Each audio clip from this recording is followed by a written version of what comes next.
Hey guys, January the 24th, hey, we're actually doing it on a Monday. It's Monday. Normally we've been doing maintenance Mondays like sometime during the middle of the week when we remember, but we remembered today. We wanted to bring you guys a topic that's pretty important. Break-in oil. Is it a thing? Is it an urban legend? Is it a myth? Do we file it away with Sasquatch and UFOs and aliens? Talk to us about the importance of break-in oil. Break-in oil is not a special oil. It's just the oil that's in the unit when you first start it up. And we're going to break it in. We're going to run it for a couple hours and change it. Now, why do we do that? There's going to be residual metals and things like that from manufacturing that's going to be left behind. That first oil change, that's going to purge the system. That's going to remove those impurities out of there.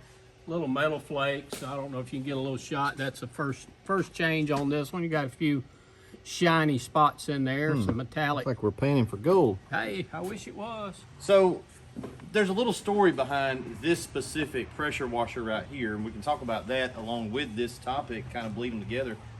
Let's take a walk over here to this Illumimax Pro. So this is one of our 5.5 gear driven units. We've got another one right here on the skid getting assembled. So we've got a Honda. We've got, what is this doodad right here? Gearbox. And we've got our pump, okay? Triplex pump, right? Triplex, yes. So when we hooked that one up the other day, it was going on one of these customers' rigs, and we finished the rig, took it over, and one of the guys was testing it. What was going on with that thing? Had leaks from under the head. Where the head meets the body, it was leaking at each. If you'll look at these caps, there's a valve under each cap, but there's a corresponding piston with each one of these cylinders, and it was leaking from each one of them. Which is not good. No. Pouring water, right? And it's just crunk it up, brand new unit. So we get these on a pallet. We get them pallets and pallets of them. We go through a lot of these 5.5s, and all we do is mount it on this shelf, hook an inlet 1-inch line to it, hook up our outgoing, and we do this every day. And so there's something wrong. Let's go back over here. We're not gonna dig into this pump because it is a warranty issue. So we're sending this pump back. Actually, this is the new one. Or is this the old one or the new one? That's the old one. That's the old one. When we say old, it's brand new. Yeah. It literally only ran A minute. because as soon as they fired it up, major leak. And just in that minute's runtime, that's how much metal shavings we got. So while he's got it broke down, he's changing the oil out. So what is your best guess, educated one on this kind of stuff? What's your best guess as to what's wrong here?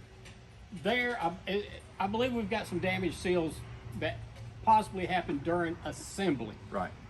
The unit hasn't been run. If the unit had been run and the pump run hot in bypass, when you're not bypassing back to the tank, that water heats up, and then you introduce cold water. You could crack all three pistons. Right.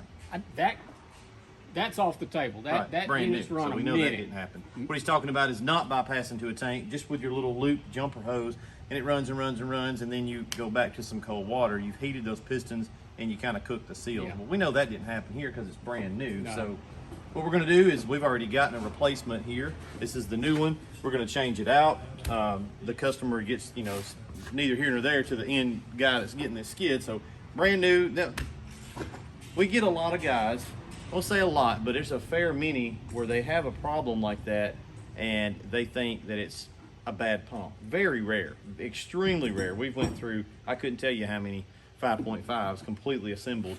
So this is a rare, something happened when they were putting this thing together. Ain't a big deal, not the end of the world. Swap. That's what warranties are for, right? Yeah. Nobody can have 100%. So we're gonna swap that out, these AR pumps. How do you say it? Anuto Reverbi? Close enough for me. Close AR. enough. AR pumps. They're AR-15.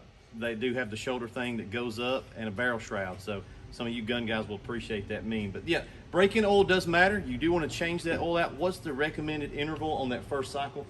The recommended interval, a lot of them tell you 50 hours. I'm going to put 10 hours on my equipment, and I'm going to change it out. And at that point, then I start. Right. Because oil's cheap. Oil is cheap. Breakdowns are not. You get 10 hours of runtime on it, you should have most of the impurities out of that thing at that time, and go ahead and change it, start off. After that, every 50 hours. Some say 100. I say 50. Quote of the day, oil is cheap, breakdowns are not. I like it. All right, guys, we'll come back to you next week. This has been Maintenance Monday, brought to you by the Rusty Rooster. Guys, he's got his own YouTube channel.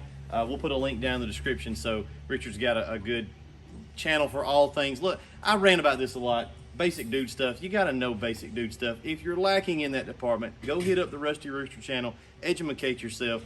You'll be less dumb than you are today. I've learned a lot. I watch a lot of his stuff too. So we'll see you guys later.